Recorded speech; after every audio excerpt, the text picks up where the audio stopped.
Dumarami ang nagkaka-interes bumili ng bisikleta. Ngayong mahal na ang presyo ng petrolyo. Magkano na kaya ang kailangan para makabili ng bike ngayon? Para bigyan ng mukha ang balita, Mobile Journal, Ivan Tarinque. Abala at halos walang tigil ang pagpasok ng mga customer sa tindahan ng bisikleta na ito sa Quiapo, Manila. Ayon sa mga nagtitinda, simula nang muling sumirit ang presyo ng petrolyo, ramdam na rin nila ang pagdami ng mga bumibili ng bisikleta. Kung dati, 2 hanggang 3 bisikleta lang kanilang nabubuo sa isang araw, ngayon ay halos dumoble na ang demand. Iba talaga yung ngayon, medyo talagang sunod-sunod na yung dating ng mga customer. Yun nga po, hindi pa nga kami kumakain.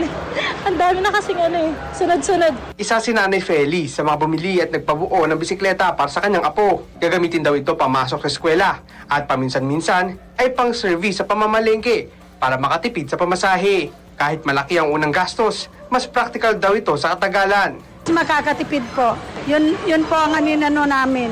Para kung may bibilin, utusan namin, di na masyadong sasakay sa tricycle o sa motor.